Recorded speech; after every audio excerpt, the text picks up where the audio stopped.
तुमको कर्म करने की आजादी दे दी तो वो तुम्हारा हाथ क्यों पकड़ेगा? तुम चोरी करो, पूजा करो, वहां धन चढ़ा दो, वो तुमको रोकने और टोकने वाला बकरे चढ़ाए जा रहे हैं मंदिर के अंदर में, फिर भी देवी वहां पर प्रकट होकर के उनसे नहीं कह रही है।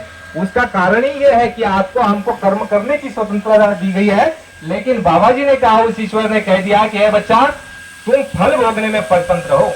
तुम ये बिल्कुल भी नहीं कह सकते हो कि हे भगवान मैंने जो पहले पुण्य किया है पहले मैं उसको भोगूंगा। गुरु महाराज कहते हैं वो इतना चालाक है, वो पहले पाप भुगताता है। पाप को भुगताया जाता है, पहले पुण्य को रखा जाता है संचित में। गुरु महाराज ने कहा तुम्हारे 3 कर्मों के भंडार, क्रियामान कर्म जो 5 इंद्रियों से करते हो सुबह से लेकर के सोने तक, गुरु महाराज ने कहा ये क्रियामान कर्म।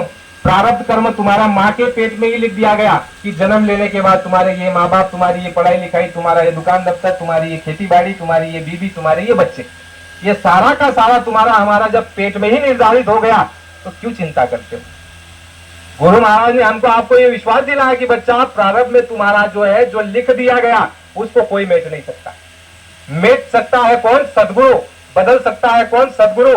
बड़ा घटा कौन सकता है? केवल सदगुरु। इनके अलावा उस प्रारब्ध में कोई हस्तक्षेप नहीं कर सकता, बदलाव नहीं कर सकता। जिसने प्रारब्ध बनाया वो भी बदलाव नहीं कर सकता। ईश्वर को भी अधिकार नहीं है कि तुम्हारे प्रारब्ध को वो छेड़े।